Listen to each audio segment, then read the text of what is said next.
बोलो सतगुरुदेव की जय। बंदी छोड़ कबीर परमेश्वर जी की जय। बंदी छोड़ गरीबदास जी महाराज जी की जय। स्वामी राम देवानंद जी गुरु महाराज जी की जय।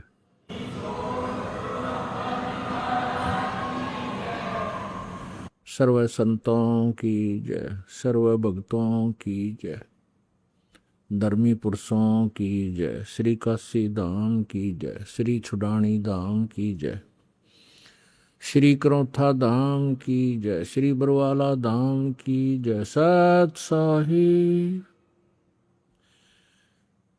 गरीब नमो नमो सतपुरुष को नमस्कार। गुरु की नहीं सुर नर मुनि जन साधुआ संतों सर्वसदी नहीं। सतगुरु साहेब संत सब डंडो तुम प्रणाम। आगे पीछे मध्य हुए तिनको जा कुर्बान। नराकार निर्विषम काल जाल वैभंजनम निर्लेपम निज निर्गुणम अकल अनुबेशोन्दनम। सोहम सुरति समाप्तम सकल समाना नीरतलय उज्ज्वल हिरंबर हरदमम बेपरवा अठा है वार पार नहीं मज्जतम। गरीब जो सुमर सिद्ध होई गणनायक गलताना करो अनुग्रह सोई पारस पद परवाना। आदि गणेश मनाऊं गणनायक देवन देवा चरण कमल लो लाऊं आदंत करूं सेवा। परम शक्ति संगीतम रिद्धिदाता सोई अवगत गुण अतीतम सत्य पुरुष निर्मोही। जगदम्बा जगदीशम मंगल रूप बुरारी। तन मन अर्पों शीसम भक्ति मुक्ति भंडारी। सुर नर मुनि जन ध्यावे ब्रह्मा विष्णु महेशा। शेष सहस मुख गावे पूज्य आदि गणेशा। इंद्र कुबेर सरीखा वरुण धर्म राय जावे।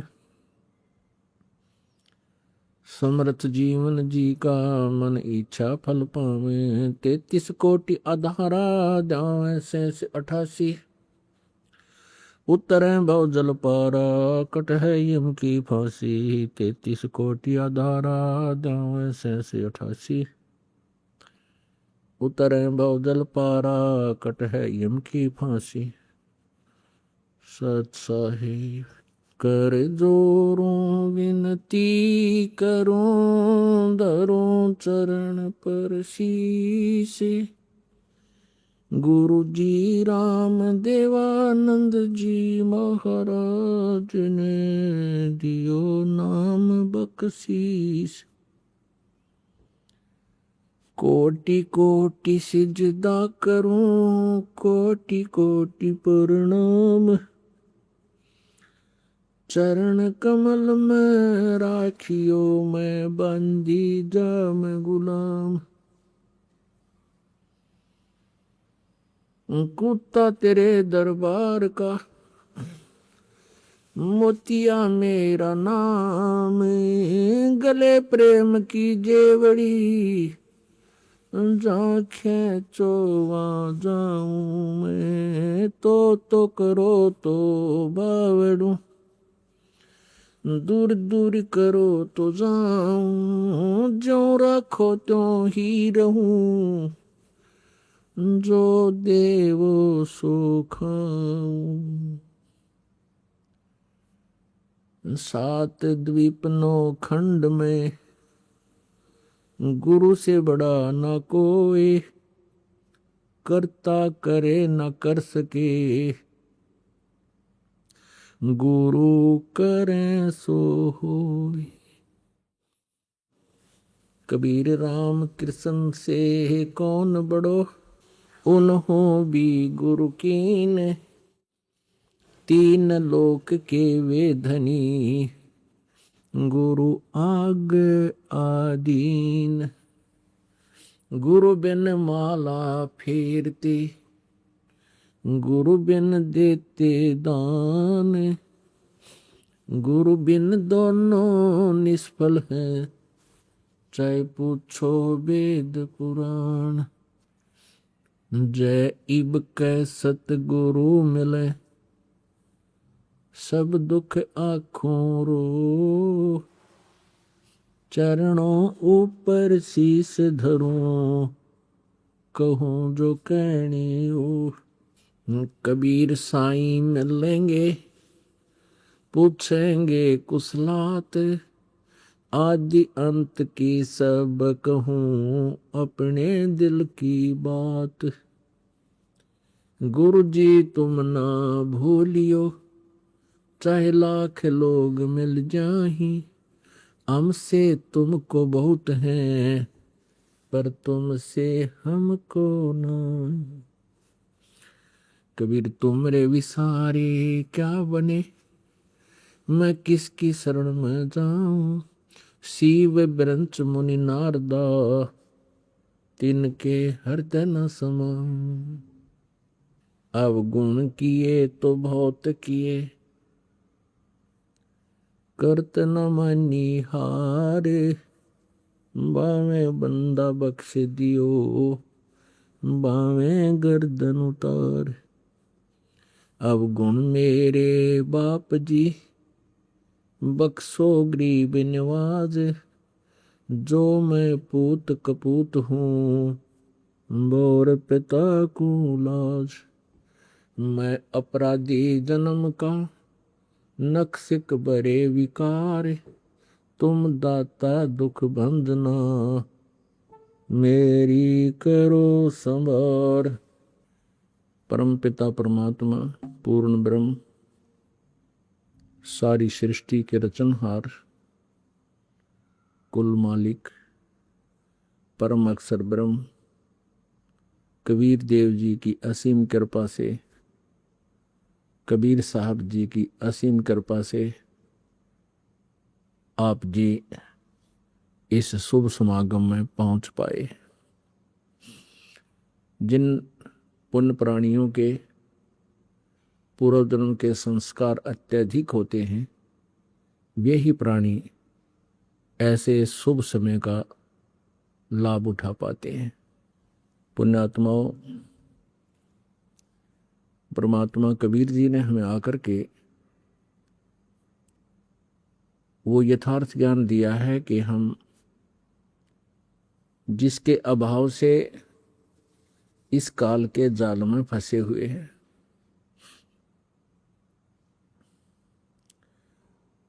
और उस ज्ञान को हम बार बार सुनेंगे, सुनकर उसके ऊपर फिर असर करेंगे, अमल करेंगे, उसका अनुसरण करेंगे, तो फिर हम अपने उस लोक में पहुंच जाएंगे जहां जाने के बाद इस प्राणी की कभी मृत्यु नहीं होती, वृद्धावस्था नहीं आती, युवा शरीर रहता है, कोई कष्ट नहीं, कोई रोग नहीं, किसी प्रकार की कोई टेंशन नहीं, कोई कार्य करने को नहीं। प्रत्येक सुविधा वहां उपलब्ध रहती है परमेश्वर के सच्चे दरबार में, सतलोक में। अब हम इतना कुछ ज्ञान सुनते हैं और फिर भी हमारी बुद्धि इतना काम नहीं करती जितना परमात्मा चाहते हैं। जिन प्राणियों को ये सत्संग सुनने को ही नहीं मिला, उनका तो दुर्भाग्य है ही है, और जिनको ये सुनने को मिल रहा है वो भी लग रहे हैं बेचारे, जैसे पहली कक्षा के बालक होया करें, और जैसे छोटे बच्चे होते हैं वो माता पिता से प्रसन्न किया करते हैं। छोटा सा बच्चा होता है, पिता कोई कार्य कर रहा है तो वो उस वस्तु के बारे में पूछते हैं। जैसे किसी ने ये पेन रखा है साथ में और बच्चा आता है छोटा सा और उठते ही पूछता है, पिताजी ये क्या है? तो पिताजी कहता है, पेन है बेटा ये। वो फिर पूछता है, वो फिर कहता है, पेन है ये। बच्चा का इतना ही प्रश्न होता है, फिर कहता है, पेन है ये। पेन। न्यू कह के वो चल पड़ता है उसकी बुद्धि इतना ही काम करती है, वो ये नहीं सोच रहा कि पिताजी गलत कह रहे हैं, पर वो कैच नहीं कर रहा पिताजी ये बता के रहे हैं, वो ए करके चल ही देता है, कोई और खेल में लग जाता है और पिताजी से वो सब सुन भी जाता है। और जब वो बच्चा बड़ा हो जाता है, उसकी बुद्धि पूरा काम करने लग जाती है, तो उसको फिर पिताजी कहता बेटा पेन ला उठा के, वो दौड़ा दौड़ा जाता है और वही पेन उठाकर पिताजी को दे देता है। तो अब जो आप सत्संग में आ रहे हो और जिनके हृदय में इतनी तड़फ नहीं बनती जितनी ये दास बनाना चाहता है, तो आप बालक हो, आपकी अभी समाप्त हुई नहीं है। और जिनकी समाप्त होगी वो प्रत्येक सत्संग में आते हैं 100 काम छोड़ के, वो संकेत समझन लाएंगे, उनकी बुद्धि काम करने लाएगी, वो समझ गए उन सैन को, संकेत को जो गुरु जी संकेत दे रहे हैं, परमात्मा ज्ञान बता रहे। तो जिनकी मिट जाएगी फिर वो सयाने हो जाएंगे और समझदार होने के बाद ही वो 100 खतरों से बचेंगे। छोटा बालक है जिसकी नहीं मिटी है, जिसने न्योय नहीं बेरा यू पेन है और पिताजी बता भी रहा है, और वो ये भी नहीं मान रहा कि पिताजी गलत बता रहे होंगे और उसको स्वीकार भी नहीं कर पा रहा, तो वो बालक है। तो वो बच्चा कभी भी मार खा सकता है, वो कोई बिजली के नंगे तार को भी आतिशबाजी समझकर जो सपारक कर रहा हो उसको भी पकड़ लेगा और जान से हाथ धो बैठेगा। वो सर्प को भी पकड़ लेगा क्योंकि उसको पता ही नहीं, और उसको वो डस जाने से मृत्यु को भी प्राप्त हो जाएगा। तो ये दास ये देख रहा है कि जिनकी मिटगी वह नहीं चूकते, 100 काम छोड़ कर आते, और उन कामों को फिर परमात्मा किया करता है। जिस कार्य को हम नहीं कर पा रहे तब हम परमात्मा के लिए चलते हैं, और परमात्मा हमारे कार्य कब करता है? जब हम तन मन धन से उसको समर्पित हो जाएंगे और जीवित मर जाएंगे। जीवित मरना किसको कहते हैं? जीवित मरना किसे कहते हैं? जैसे आप जिस सत्संग में आ रहे हो, आपके मन में 100 कल्पनाएं उठती हैं जो दूर देश से आते हैं, भाई कहीं इस कार्य में ये नुकसान ना हो जाए, ये कार्य ना बिगड़ जाए मेरा। तो उनको परमात्मा संकेत करते हैं कि ये देखो, एक व्यक्ति किसी कामवश चंडीगढ़ गया नाइट सर्विस से, और वापस आना था, किसी विशेष काम था घर पे, उसको रात को ही वापस पहुंचना था। कितना इंपॉर्टेंट वर्क होगा, कितना अनिवार्य कार्य होगा जिसके लिए रातों रात गया फिर वापस आ रहा था, और रास्ते में पानीपत के पास एक्सीडेंट, दुर्घटना में उसकी मृत्यु होगी। अब वो बिना रहा यार, इंपॉर्टेंट काम भी बिगड़ गया। आप ये सोचोगे, विचार करोगे, परमात्मा कहते हैं ये बातें कहन सुन की ना है, ये कर पाड़न की है, इनके ऊपर अमल करना है। आप जी ने, मन ने कह दिया, इस दास ने सुना दिया, आपने सुन लिया, आपने कहा बहुत अच्छा ज्ञान सुना, अरे सर हुआ नहीं, फिर तो वह की बात है, एक तोता, वो तोते वाली बात है। तो एक कोई तोता बेचने वाला पिंजरे में तोता लिए जाओ था। एक व्यक्ति बड़ा धार्मिक था, उसने सोचा भाई तोते की आयु बहुत लंबी होती है और ये जंगल में सैर सपट्टे करने वाला जीव सारी उम्र इस कैद में रहेगा। उसने दया करके ने सोची इसको लेकर पिंजरे में, इसको मोल लेकर के और छोड़ दूंगा जंगल में। उसने उस तोता बेचने वाले से कहा भाई इस तोते की कितने कीमत है? बेचने वाले ने कहा 5 रुपये पिंजरे समेत। उसने 5 रुपये अदा करके और वो पिंजरे समेत तोता ले लिया। उस तोते को पढ़ाया, समझाया और पूछा बेटा तू कैसे फंस गया इस शिकारी के जाल में? उसने तोते ने बताया कि गुरुजी मैं, इसने वहां दाने डाले, जाल बिछा रखा था, हमने जाल देखा नहीं, दिखाई नहीं दे रहा था, हमने दाने दाने दिखे थे। और हम दाने खाने के लिए वहां गए, इसने जाल में फंसा लिए। तो गुरुजी ने कहा बेटा आगे से तुम ऐसे कोई दाने को डाल रहा हो, जाल बिछा रखा हो, तो उसमें दाने मत खाइयो कि वो दाने तुम्हें सदा सुखी कर देंगे। तुम जंगल में घूमने वाले हो, इधर उधर खा के अपना पेट भर लेना, तो तुम फंसोगे नहीं। हाँ जी सही बात है। तो उसने वो सेंटेंस, वो पूरा जो है ना श्लोक गोट लिया, तोते को रटवा दिया। शिकारी आवेगा, दाने डालेगा, जाल बिछावेगा, हम दाने नहीं खाएंगे तो हम जाल में नहीं फंसेंगे। अब गुरुजी ने सोचा भी बच्चा सियाना हो गया है, खूब इसने ये पाठ याद कर लिया और कहा बेटा मैं तुझे छोड़ दूंगा, इस पर पूरी तरह से आचरण करना जो मैं तेरे को ज्ञान दिया है। कहा जी पक्का गुरुजी। और आपके आसपास के सभी पक्षियों को, तोतों को भी ये जो है ना अलर्ट कर देना, समझा देना। कहा जी जाते ही ये काम करूंगा। अब वो तोता छोड़ दिया, तोता पहुंचा अपने मूल स्थान पर।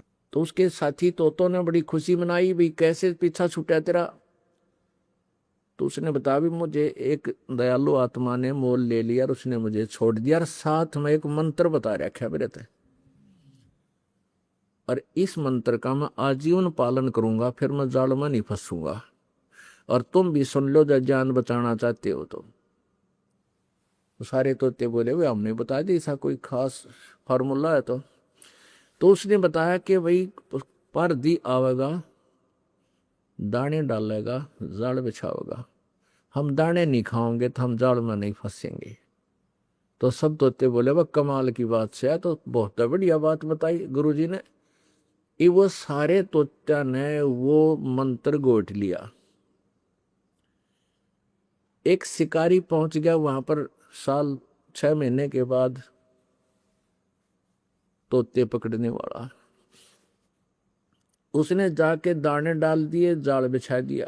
और उसने देखा कि सभी तोते ये रट लगा रहे हैं कि शिकारी आवेगा, जाल बिछावेगा, दाने डालेगा, हम दाने नहीं खावाएंगे तो हम फंसेंगे ही नहीं, हम दाने नहीं खाएंगे। अब शिकारी ने सोचा भाई ये तो सारे तोते पढ़ा दिए किसी ने और शिक्षित हो गए, ये तो एक भी ना फंसा आज तो। उन्हें सोचा इतनी दूर आया हूं, चल थोड़ा ट्राई करके देख लेता हूं, एक आधा पा जाए, अगर मूड वो तो फंसेगा। उसने दाने डाल दिए, जाल बिछा दिया। उन्हें सोची तो रोटी खा ले, फंसना तो कोई है ही नहीं।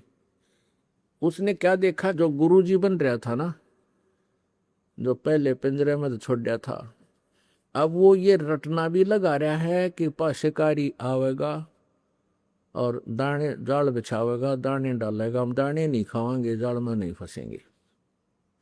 तो सबसे पहले वो पहुंचा दाने खाने, फिर उसके सारे चेले, सब गेल की गेल, फिर तो सारे इकट्ठे हो गए उसमें। अब शिकारी ने तुरंत वो जाल खींच लिया, सारे जाल के मां, और वो दाने खा रहे हैं, जाल में फंस रहे हैं, फिर भी ये सेंटेंस पढ़ रहे हैं, शिकारी आवेगा, जाल बिछावेगा, दाने डालेगा, हम दाने नहीं खाएंगे, जाल में कैसे फंसेंगे। अब शिकारी ने सोचा ये दवा कति बांडे बांडे हैं, भौके भौके थे, इनका असर नहीं इनको। उसने वो सारे तोते ठाकर कमर पर घेर लिए, पाछे लटका कर जाल में चल पड़ा। अब वो जाल में फंसे फंसे भी यही सेंटेंस बोल रहे हैं, शिकारी आवेगा, जाल बिछावेगा, दाने डालेगा, हम दाने नहीं खाएंगे, जाल में नहीं फंसेंगे। वो शिकारी कह रहा भौके जाओ ये बेशक, ये तो मैंने पता लग गया तुम्हारे जुबान जुबान पे है, हृदय में जगह नहीं थी। अब वो गुरुजी कुदरती मिल गया उनको। उसने देखा मेरे वाला सेंटेंस मंत्र ये तोते बोल रहे हैं, सारे जाल के मां फंसे पड़े हैं। तो उसने देखा है तो बड़े निकम्मे, और फिर भी बोले जा रहे हैं। तो पुण्यात्माओं, जो ये ज्ञान प्रतिदिन आपको दिया जाता है और आप जी को विशेष उद्देश्य से यही बताया जाता है कि मनुष्य जीवन बार बार नहीं मिलता, और इच्छा छुटवाओ इस गंदे लोग ते इस काल के जाल से। यहाँ कोई जीव सुखी नहीं। किसी भी प्राणी ने देख लो आप, चाहे तो अपना राष्ट्रपति दिखाई देता हो जो घोड़े की बुग्गी में चलता हो, वो जरा सा भी सुख नहीं है। ना प्रधानमंत्री को, ना मुख्यमंत्री को, मंत्रियों को, किसी को भी सुख नहीं। ना किसी पैसे वाले को। निर्धन सुखी हो ही नहीं सकता। सुखी केवल वह व्यक्ति हो सकता है जो परमात्मा के द्वारा दिए गए तत्व ज्ञान के ऊपर कदम टू कदम यानी स्टेप बाय स्टेप चल रहा होगा, फिर वो मार नहीं खाता। तो जो पुण्यात्माएं सत्संग में आ रहे हैं वो बालक हैं छोटे छोटे, और वो सुनते भी हैं, ज्ञान भी सुनते हैं, गुरु जी क्या बता रहे हैं, लेकिन वो इस पर अमल नहीं कर पा रहे हैं। अमल करे बिना, इसको अपना प्रैक्टिकल किए बिना बात बने कोई नहीं, चाहे कितना ही कुछ कर लो। परमात्मा स्वयं ही आकर हमें क्या बताते हैं। जैसे आदरणीय गरीबदास साहिब जी को परमेश्वर कबीर जी सतलोक से चलकर आकर मिले, गांव छुड़ानी, जिला झज्जर, प्रांत हरियाणा, भारत में। वो परमात्मा सतलोक से चलकर आए और अपनी प्यारी आत्मा गरीबदास जी जब 10 वर्ष के थे, गौओं के पाली गए हुए थे, चरा रहे थे उनको, तो ये गवाले थे, तो खेतों में आकर मिले थे और उन्होंने उस प्यारी आत्मा को बहुत सारा ज्ञान समझाया। गरीबदास जी और अन्य वहां उपस्थित ग्वालों ने कहा, हे महात्मा जी, आप यात्री हो, अतिथि हो, राह चलते हो, आप खाना खाओ। तो परमात्मा ने कहा, भाई मैं खाना तो खा कर आया हूं, अपने गांव से, सतलोक से आया हूं मैं। तो पालियों ने कहा, जी दूध तो पीना ही पड़ेगा आपको, क्योंकि हम अतिथि को बगैर खाए पिए जाने नहीं देते, हमें पाप लगता है। तो परमेश्वर ने लीला दिखानी थी, कहा कि भाई मैं कंवारी गाय का दूध पीऊंगा। पाली ग्वाले कहने लगे कि महात्मा जी आपका दूध पीने की नीत को नहीं, मजाक करते हो, कंवारी गाय कभी दूध देती है?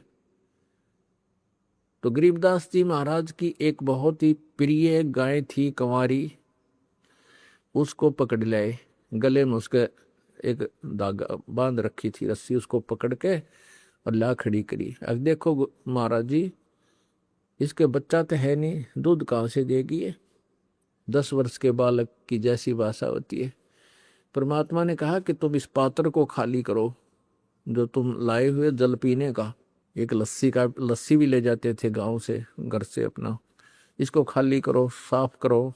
वो खाली करके साफ करके और कहा इसके नीचे रखो गाय के। उस गाय की लेवटी का नीचे रखा औड़ी का तले। परमात्मा कबीर जी ने उसकी कमर पर थपकी मार दी, अपने आप दूध की धार बंध गई, लंबे लंबे सतन हो गए उस कुंवारी गाय के। जब वो पात्र भर गया 5-7 किलो का, वो छोटा सा घड़ा था, उसी समय दूध बंद हो गया। आधा कबीर जी ने पिया, आधा शेष छोड़ दिया के लिए बच्चों पालियो तुम पी लो। वो बड़े बड़े पाली थे, वो कहने लगे ये पाप का दूध हम ना पीवा, जादू जंत्र का है, होता जंतर मंत्र करके निकाला आपने। गरीबदास जी बालक थे, कहने लगे मुझे दो भगवान, मैं पीऊंगा। अब गरीबदास जी ने वो दूध पी लिया। गरीबदास जी ने दूध पी लिया और फिर परमात्मा से प्रश्नोत्तरी की, ज्ञान के बारे में जानकारी चाहिए। तब परमेश्वर ने बताया कि आप क्या पूजा करते हो। कबीर जी ने पूछा गरीबदास बालक से, 10 वर्ष के बच्चे थे। वो कहने लगा, जी हम भगवान शिव जी की पूजा करते हैं, हम भगवान विष्णु की भी पूजा करते हैं, राम कृष्ण की पूजा करते हैं, और अपने जो भी उनकी एकादशी द्वादशी थी उसकी भी पूजा बताई। तो परमात्मा ने कहा, बेटा पूजा के योग्य केवल एक ही प्रभु है, वो परम अक्षर ब्रह्म पूर्ण ब्रह्म है, और उसी का संदेशा देने के लिए मैं इस संसार में आता जाता रहता हूँ। उसी परमात्मा की भक्ति से मोक्ष होगा। राम और कृष्ण, ब्रह्मा विष्णु महेश, ये राम कृष्ण विष्णु जी के अवतार, ये पूर्ण परमात्मा नहीं है, ये कंप्लीट गॉड नहीं है। इनकी साधना से तुम्हारी जन्म मृत्यु की ये परंपरा समाप्त नहीं हो सकती, जन्म मरण का रोग नाश नहीं हो सकता। और यहाँ प्रत्येक प्राणी बहुत दुखी है। ये गायें हैं और पशु पक्षी अन्य हैं, ये भी कभी मनुष्य थे। आज देखो ये गर्मी सर्दी इनको कितना दुखी कर रही है। किसी का चीचड़ लग रहे हैं, किसी का जोक चपटकी, किसी को कोई तकलीफ है, बोल कर बता नहीं पा रहा है। यानी ऐसा मार्ग में ज्ञान दिया परमात्मा ने, वो गरीबदास बच्चे की आत्मा एकदम पिंग लगी, मेल्ट होगी कि हे भगवान, है तो ये दुख, क्या हम भी फिर ये पशु बनाएंगे? कहाँ बेटा, वो बनेंगे जो भक्ति नहीं करते। वो बच्चा कहता है जी भक्ति तो हम करते हैं, भगवान राम की जय बोलना, कृष्ण जी की जय बोलना, कोई मिला उसको राम राम कहते हैं। परमात्मा ने कहा बेटा ये राम और कृष्ण ये कंप्लीट गॉड नहीं है, इनसे ये दुख मिट नहीं सकता, इनका अपना भी नहीं मिटा हुआ, ये भी अपने कर्म के दंड को भोगते रहते और इनकी जन्म मृत्यु होती है। ये अविनाशी परमात्मा नहीं है, एक अविनाशी परमात्मा और है, और उसी का संदेशा देने के लिए मैं आया हूं।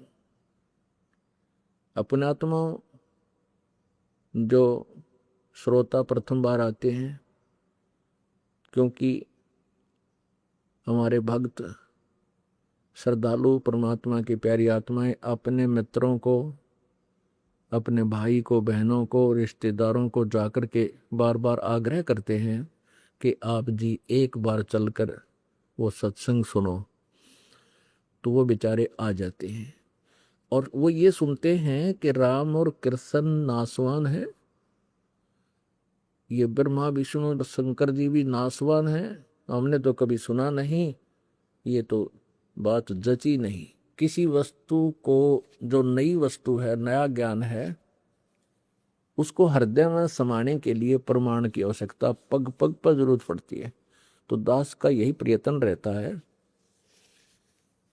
कि चाहे 10 व्यक्ति भी समझें इस ज्ञान को, पर वो थोरोली समझ जाए, कंप्लीटली समझें, और फिर वो आगे चल के अपने प्यारी आत्माओं को, भाइयों को, बहनों को, अपने नातियों को फिर वो समझाएंगी, जाके समझाएंगे तो फिर वो ऐसा दृढ़ता से समझा देंगे और फिर वो अपने आप नाम लेने के लिए दौड़े आएंगे, कल्याण करवा लेंगे, उनका भला हो जाएगा।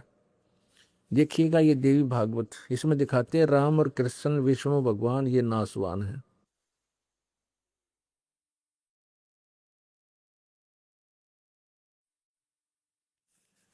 संक्षिप्त देवी भागवत, सचित्र मोटा टाइप, संपादक हनुमान प्रसाद पोदार, चिमनलाल गोस्वामी।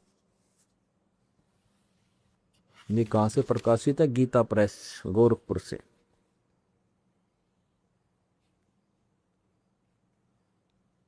गीता प्रेस गोरखपुर, प्रकाशक एवं मुद्रक हैं गीता प्रेस गोरखपुर, गोविंद भवन कार्यालय कोलकाता का संस्थान। ये इनके फोन और फैक्स नंबर है।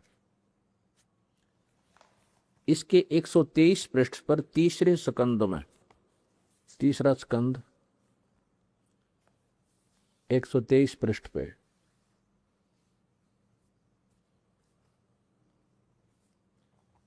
तुम शुद्ध स्वरूपा हो, यह सारा संसार तुम्ही से उद्भासित हो रहा है।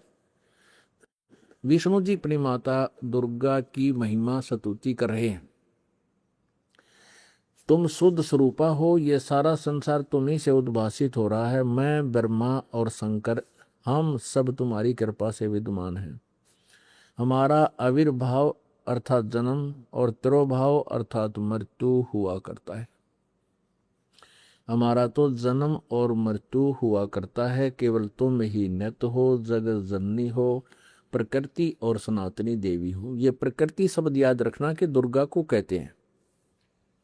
भगवान शंकर बोले देवी यदि महाभाग विष्णु तुम ही से प्रकट हुए हैं, विष्णु जी का जन्म भी आपसे हुआ है, तो उनके बाद उत्पन्न होने वाले ब्रह्मा भी तुम्हारे ही बालक हुए। फिर मैं तमोगुणी लीला करने वाला शंकर क्या तुम्हारी संतान नहीं हुआ? अर्थात मुझे भी उत्पन्न करने वाली तुम ही हो। शिवे संपूर्ण संसार की सृष्टि करने में तुम बड़ी चतुर हो। नीचे देखो,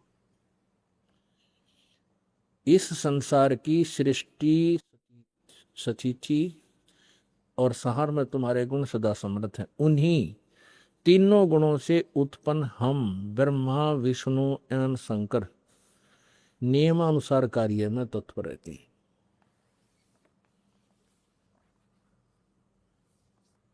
अब इससे चार बातें सिद्ध होगी। एक तो ये होगी कि ब्रह्मा और विष्णु और शिव जी ये नासवान हैं, इनकी जन्म और मृत्यु होती है। दास नहीं कह रहा, इनकी हिस्ट्री सीट बता रही है, इनकी जीवनी में लिखा है।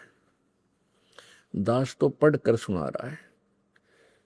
और जो हमारे पवित्र हिंदू धर्म के गुरुजी थे, जो केवल भाषा संस्कृत अवश्य जानते थे, तत्व ज्ञान से अपरिचित थे, वो इनकी इतिहास को समझ नहीं सके। ये दंत कथा लोक वेद सुनाते रहे। ब्रह्मा विष्णु महेश अजरो अमर हैं, इनके कोई माता पिता नहीं है, ये सर्वेश्वर हैं, सभी ब्रह्मांडों के कुल मालिक हैं, इनका जन्म मृत्यु नहीं होता। और इनकी जीवनी में लिखा है, जीवन चरित्र में लिखा है, इनकी पवित्र कहानी में लिखा, कथा में लिखा है कि ये नासवान है, इनकी जन्म मृत्यु होती है। दुर्गा इनकी माता है। और ज्योति निरंजन जिसको ब्रह्म बोलते हैं, इसको क्षर पुरुष भी कहते हैं, ज्योत स्वरूपी निरंजन, और यही काल भी कहलाता है। ये ब्रह्मा विष्णु महेश जी का पिता है। और इस ब्रह्म को श्राप लगा हुआ है 1,00,000 मानव शरीरधारी प्राणियों के सूक्ष्म शरीर से गंध निकाल के, इनको तपस्या पर भून कर सूक्ष्म शरीर को, उसमें से वो मैल निकाल कर पीने और खाने का। इसके लिए इसने अपने तीनों पुत्रों को ड्यूटी दे रखी है, और इनको तीनों को एक एक गुण युक्त कर रखा है। रजगुण युक्त ब्रह्मा जी, सतगुण युक्त विष्णु जी, और तमगुण युक्त शंकर जी। तो इसमें ये चार बातें सिद्ध होगी, चार कंसेप्ट क्लियर हो गए कि ब्रह्मा विष्णु महेश नासवान है। एक तो ये। दूसरा ये हो गया कि दुर्गा इनकी जननी है, माता है, इससे इनका जन्म हुआ है। तीसरा ये हो गया कि ये रजगुण ब्रह्मा है, सतगुण विष्णु, तमगुण शिव जी। और चौथा ये है कि नियमानुसार कार्य करने में ही तत्पर रहते हैं। यानी कि हम किसी के भी भाग्य को, जो उसके भाग्य में लिखा है, पुण्य और पाप को घटा बढ़ा नहीं सकते। जो जितना जिसका संस्कार है उसको नियमित ही दे सकते हैं। आप पुण्य आत्माओं, गरीबदास साहिब जी ने जब परमेश्वर के मुख से ये बात सुनी, बालक था, कहने लगा, भगवान हमने तो यही सुना है कि ब्रह्मा विष्णु महेश के कोई माता पिता नहीं है, और स्वर्ग से ऊपर कोई स्थान नहीं है। तो परमेश्वर ने बताया, बेटा स्वर्ग तो ऐसा है जैसे गर्मी के महीने में कोई धनी व्यक्ति 20,000 30,000 रुपये ले जा, तो आजकल तो 20-30 में भी काम ना चला, 50,000 60,000 ले जाने पड़ेंगे, और फिर चला जा कुल्लू और मनाली शिमला साइड में गर्मियों के महीने में, हरियाणा राजस्थान उत्तर प्रदेश मध्य प्रदेश, ये ऐसे जो गर्मी सर्दी जहाँ पर प्रत्येक सीजन में आती है ऋतु में, तो उनमें से एक व्यक्ति एक वर्ष जो कमाया उसमें कुछ ज्यादा हो गया, कुछ धन लेकर के शिमला में या कुल्लू मनाली साइड में चला जाता है, और वहां जाकर के होटल में कमरा किराए पर लेता है, और महीने 20 दिन 2 महीने वहां सैर सपट्टा करके 1,00,000 रुपया बर्बाद करके वो अपनी जेब से खत्म करके, और फिर मुंह लटका के वापस आना पड़ता है उसी कर्म क्षेत्र में। वहां फिर सारा वर्ष कमाई करो, हो सकता है अगले वर्ष इतना पैसा ना बचे कि वो सैर सपट्टा करके आ सके, तो फिर उस गर्मी में वहीं तड़पता रहेगा। तो ऐसे ये स्वर्ग है। वेदों से शास्त्र अनुकूल साधना प्रारंभ होती है। और वेदों अनुसार जो साधना करना है उसमें ओम नाम है और 5 यज्ञ। इस साधना से स्वर्ग महास्वर्ग तक प्राणी चला जाता है, ब्रह्मलोक तक भी पहुंच जाता है। गीता जी अध्याय नंबर 8 के श्लोक नंबर 16 में कहा है कि ब्रह्मलोक पर्यंत ये सभी लोग वहां गए हुए साधक जन्म और मृत्यु को प्राप्त होते रहते हैं, पुनर्वर्ती में है। वहां जाने के बाद भी पुनः जन्म लेने के लिए पृथ्वी पर आना पड़ता है। अपने पुण्यों को समाप्त करके कर्म भोगने के लिए फिर आना पड़ता है। फिर कभी मनुष्य जन्म मिले तो फिर पुण्य बने या ना बने तो फिर स्वर्ग से भी वंचित रह जाता है। इतना समझो ये स्वर्ग है जैसे होटल में जाकर 2 महीने रेस्ट कराया, अपनी पूंजी बर्बाद की, वापस आ गया। ऐसे ही अपने पुण्य होने पर स्वर्ग मिल जाता है। स्वर्ग में अपने पुण्य समाप्त करके खर्च खा के और फिर वापस पृथ्वी लोक पर की तो पशु बन जाता है, कभी पक्षी बन जाता है। ये अरहट का कुआ लोई यागल बंजा है सब कोई। और कीड़ी कुंजर और अवतारा हर हट डोर बंधे कई बारा। कीड़ी कुंजर हाथी से लेकर चींटी तक, और ये ब्रह्मा विष्णु महेश इनके अवतार धारक आया करते यहाँ पर। ये चतुर्भुजी भगवान कहाँ हुए, हर हट डोर बंधे सब आवे। ये है खोखा पुरका कुआ, इसमें पड़ा सो निश्चय हुआ। अब ब्रह्मा विष्णु महेश तक भी ऐसे ही चक्कर काट रहे हैं। ये भी इस काल के अरहट वाले कुएं में बंधे हुए हैं, इनका भी ऐसे ही चक्कर बंधा हुआ है। अब अरहट का कुआं कैसा होता है ये दिखाते हैं। ये देखिएगा,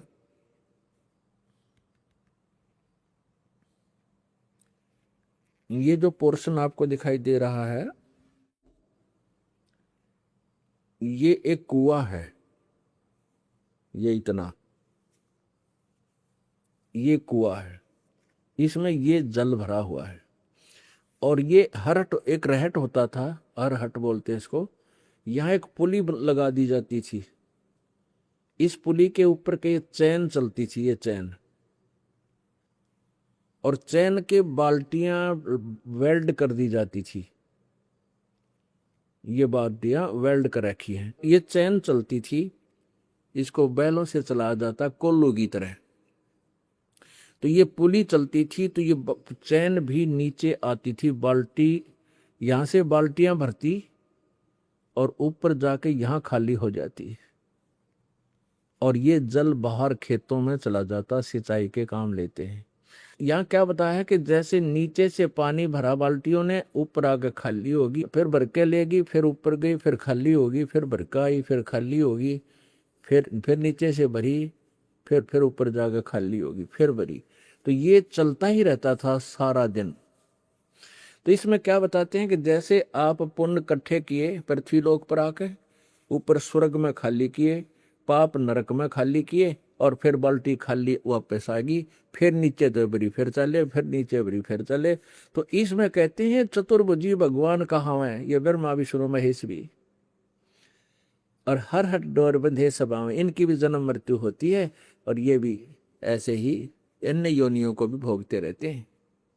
ये अरहट का कुआ लोई या गढ़ बंजा है सब कोई। कीड़ी कुंजर और अवतारा हर हर डोर बंधे कई बार।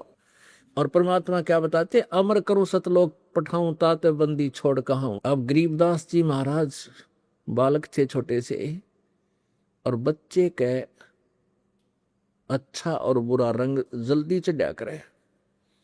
और कुछ पुण्य आत्माएं होती हैं जिनको परमात्मा स्पेशल आकर मिलते हैं, और उनको अपने ज्ञान से, अपने यथार्थ भक्ति से परिचित कराया करते हैं। फिर वो पुण्यात्मा अपने अक्षेत्र में, जिस भी समाज में उत्पन्न है, अपनी लैंग्वेज में बोल बोल फिर वो परमात्मा के बारे में कलम तोड़ व्याख्या करता है, पूरी दृढ़ता के साथ व्याख्या करता है। ये लक्षण है उस पूर्ण ब्रह्म के कि वो परमात्मा सतलोक से अपने निज धाम से गति करके आता है, और अपनी विशेष पुण्यात्माओं को, वर्णीय पुरुषों को, दृढ़ भक्तों को, सच्ची आत्माओं को, दृढ़ आत्माओं को, जो उनके विशेष भक्त हैं, उनको आकर मिलता है। फिर उनको ज्ञान बताता है। अब ये भी आपको प्रमाण देना पड़ेगा। देखिएगा ऋग्वेद 9-10 मंडल अनुवाद करके इनका ये इकट्ठे जल्द किए हुए हैं 9-10 मंडल। ये लिखा महर्षि दयानंद सरस्वती। ये कहाँ से प्रकाशित है?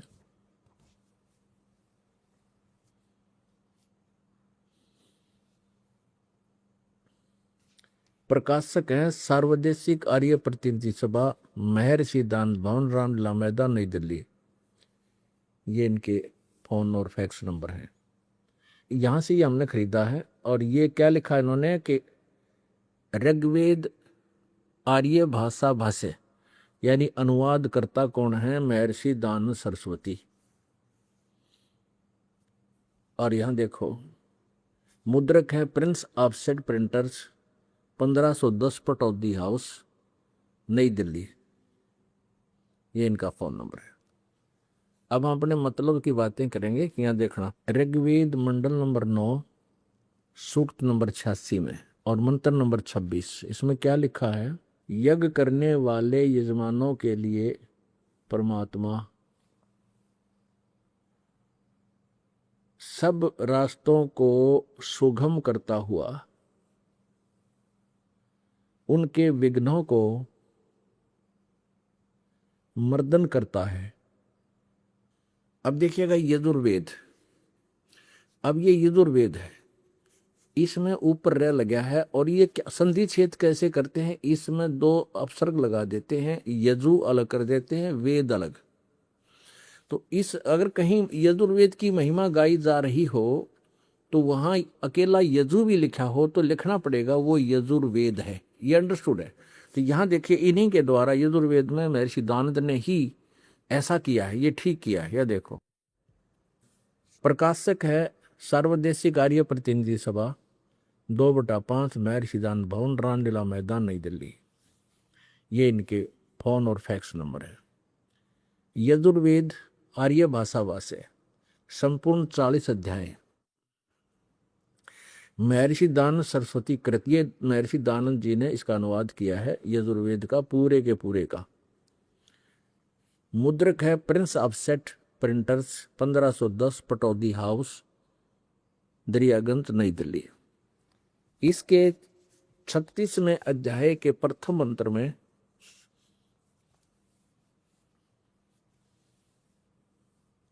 ये 60-30 अध्याय, 60-30 माने 36, 36वां अध्याय और मंत्र नंबर ये 1 है। अथ 60-30 अध्याय आरंभ है। इसके प्रथम मंत्र में ये यजु शब्द है, ये यजु शब्द है। इस यजु को यहां अनुवाद करते समय स्वामी जी ने ए मनुष्य जैसे मेरे आत्मा में प्राण और अपान ऊपर नीचे श्वास दृढ़ हो मेरी वाणी मानस बल को प्राप्त हो, उस वाणी और उन श्वासों के साथ में शरीर बल को प्राप्त हो, ऋग्वेद रूप वाणी को प्राप्त हो। आगे देखो मनन करने वाले अंतःकरण के तुल। यहाँ यजु शब्द है, यजु, इसने यहाँ यजुर्वेद लिख दिया क्योंकि यहाँ उस यजुर्वेद के बारे में जानकारी है। वेदक ओनली यजु लिखा है तो ये यजुर्वेद है। तो अगर इस यजु का अर्थ लिख दे यहाँ यज्ञ स्तुतियों को प्राप्त हो, तो यज्ञों स्तुतियां हैं कहाँ, किसमें है वो गुण? वो यजुर्वेद नामक पुस्तक को लिखना पड़ेगा। यजु के स्थान पर यजुर्वेद इन्होंने ठीक लिखा। लेकिन यहाँ ये स्वामी जी विचलित है क्योंकि वो परमात्मा का नाम कुछ नहीं मानता। ये कबीर परमात्मा का नाम है, हम इसको कबीर देव कहने लगे। तो यहाँ देखिए, यहाँ भी ऋग्वेद मंडल नंबर 9 सूक्त 82 के मंत्र नंबर 2 में यहाँ लिखा है कबीर वेदस्या। कबीर ये ऊपर रे लिखा है तो इस रे को यहाँ 2 अक्षर लगा दिए इन्होंने, ये कवि बना दिया, ये कवि। तो यहाँ कबीर देव लिखना पड़ेगा, जिसको ज्ञान है वो लिखेगा। इनको ज्ञान तो था ही नहीं कुछ भी इसको तो परमात्मा के बारे में।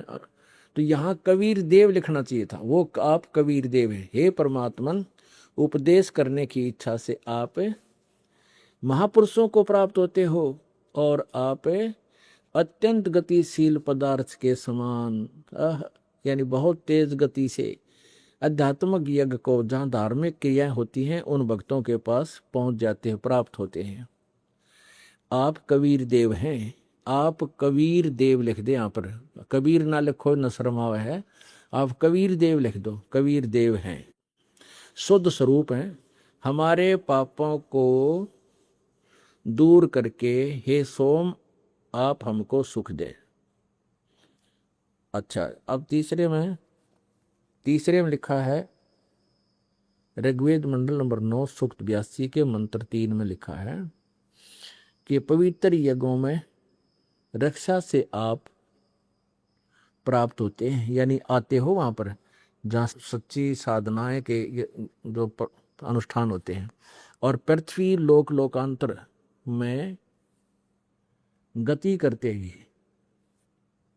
सर्वव्यापक नहीं, गति यानी वहां से चल कर लोक लोकांतर में चलते हुए आप है। आप माने आप, सर्वव्यापक नहीं। इनकी थ्योरी गलत थी, इसलिए इन्होंने बीच में डंगा डाल लिया अपना। आप है माने आप स्वयं गतिशील होकर वहां से चल कर, अब सर्वव्यापक तो पहले था, तो इनकी बात मानना तो गतिशील की तो हो गया फिर वो, तो गति स्वयं गतिशील होकर विराजमान होते हैं। इससे हमने इतना ही लेना था कि वो परमात्मा सतलोक से चलकर आता है, दृढ़ भक्तों को मिलता है, और वो क्या करता है ये देखिएगा। उसका उद्देश्य क्या होता है आने का, कि इन भोली आत्माओं को जो काल के जाल में फंस के इतना कष्ट उठा रहे हैं, किसी की कोई दुर्गति हो रही है, किसी को कोई टेंशन है, सारा दिन रोटी का ही गुजारा ना होता, सारा जीवन बीत जाता है इन बेचारों का। जैसे चींटी ने देख ले, सारा दिन इधर उधर गोली हो ही रहे, कभी किसी पशु पक्षी के पैर के नीचे आकर मर जाती। ऐसे ही मनुष्य एक पेट के लिए मारो मार देख लो कि तो किसी शहर में जाकर देख लियो, बड़े से घुए नोन जा रहे हैं लाखों की संख्या में, कोई कारों में, कोई मेट्रो में, कोई क्या दुनिया भाग रही है, फिर इधर भाग रही है, और रास्ते में कितना मर जाते हैं, हार्ट अटैक हो जाता है या बीमारी हो जाती है कुछ और एक्सीडेंट में, और वो पेट पूरा ना होता है इनका, या इतने दुखी। अब पीछे पोलैंड के वो पूरा कैबिनेट, पोलैंड देश का पूरा कैबिनेट, जिसमें राष्ट्रपति भी, सारे मंत्री भी एक सेकंड में खत्म हो गए, और वो भी रेल हो जहाँ थे, फिर ऐसे करेंगे, फिर ऐसा करेंगे, उनको ऐसे कर देंगे। करना था इस जीव ने, वो इनको पता ही नहीं करना क्या चाहिए। जो करना चाहिए वो तो इनको ज्ञान भी नहीं होता, और ज्ञान होता तो शास्त्र विरुद्ध होता, उससे साधना से कोई लाभ नहीं होता। इसलिए सभी भोली आत्मा नास्तिक होती जा रही है कि भगवान की भक्ति से कुछ नहीं मिलता, क्योंकि वो साधना हम गलत कर रहे हैं। जब हम साधना सही करेंगे तो क्यों ना मिलेगा। परमात्मा का विधान बता रहा है, पिछले इतिहास बता रहे हैं।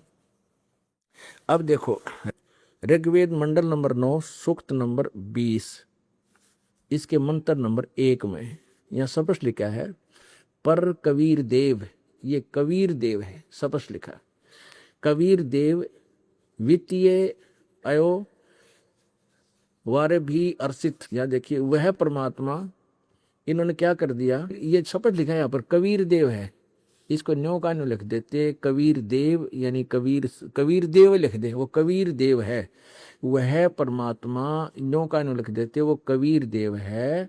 और अवय माने सबका रक्षक है, अवय माने का अर्थ होता है वैसे अविनाशी है, अवय चलो सबका रक्षक है, ये मान लेते हैं। और ये देव वित्य नहीं, तृप्ति के लिए, देव तो यहाँ जाना चाहिए था, कबीर देव, ये कबीर साहब, कबीर भगवान, तृप्ति के लिए यानी विद्वानों की तृप्ति के लिए ज्ञान को देता है, यानी वो परमात्मा तृप्ति के लिए ज्ञान को देता है, वहां से चलकर आता है, वो कबीर देव ज्ञान देता है। और सावधान यानी सहनशील है, और संपूर्ण दुष्टों को संग्रामों में त्रिकृष्ट करने वाला है। परमात्मा का उद्देश्य क्या होता है यहाँ आने के लिए, कि वो ज्ञान देने के लिए, यथार्थ ज्ञान बताने के लिए अपनी प्यारी आत्माओं को आकर मिलता है। फिर वो पुण्यात्मा उस परमात्मा के तत्व ज्ञान से परिचित हो करके और पूरे विश्व में यानी अपने पूरे क्षेत्र में उस तत्व ज्ञान का ढोल बजाते हैं। अपुण्यात्माओं, आज से लगभग 600 वर्ष पहले सन 1398 में परमेश्वर कबीर जी, कबीर साहब, कबीर देव उनका ओरिजिनल नाम है। बाकी तो परम अक्षर ब्रह्म, अविनाशी प्रभु, ये उपमात्मक नाम है। जैसे देश के प्रधानमंत्री जी का शरीर का नाम तो कुछ और होता है, और प्रधानमंत्री कहो, उनको प्राइम मिनिस्टर कहो, ये उनके उपमात्मक पदवी के नाम है। तो ऐसे उस परमात्मा का वास्तविक नाम है कबीर देव। हम उसको कबीर साहब कहने लगे, कबीर देव को कबीर साहब। देव माने परमेश्वर। तो वो परमात्मा आए थे 600 वर्ष पहले, उन्होंने ये लीला की थी, और बीच बीच में भी जब चाहे वो आते हैं, अपनी प्यारी आत्माओं को आकर मिलते हैं, उनको ज्ञान देते हैं। तो उन्हीं में से एक श्रेष्ठ आत्मा, महान आत्मा, पुण्यात्मा आदरणीय गरीबदास साहिब जी, गांव छुडानी, जिला दज्जन, प्रांत हरियाणा, भारतवर्ष में हुए हैं, जिनको परमेश्वर आकर मिले थे। जो आज वेदों में उस परमेश्वर की महिमा जो की तो लिखी है, वो ऐसी लीला करता है, उसको पहचानने का ये तरीका है। और परमेश्वर जब आए थे 600 वर्ष पहले, वो अपनी प्यारी आत्मा धर्मदास जी को मिले थे। आदरणीय धर्मदास जी साहब को बताए थे कि धर्मदास, ये वेद मेरा ही भेद है, इन चारों वेदों में मेरा ही भेद है, मेरी जानकारी है, पर इन चारों वेदों में वर्णित विधि से मैं प्राप्त नहीं हो सकता, यानी मेरी प्राप्ति नहीं हो सकती। प्राप्ति मीन सतलोक नहीं जा सकते, जन्म मृत्यु का छुटकारा नहीं हो सकता। परमेश्वर कबीर जी ने कहा था कि वेद मेरा भेद है, और मैं ना वेदन के माही, और जौन वेद से मैं मिलूं वो वेद जानते नहीं। जिस वेद से, जिस ज्ञान से मैं मिलूं, मेरी प्राप्ति हो, जन्म मृत्यु का रोग कटे, तुम्हारा सतलोक में प्राप्त हो, वो विधि इन चारों वेदों में वर्णित नहीं है। बाकी शेष महिमा मेरी ही वेद गा रहे।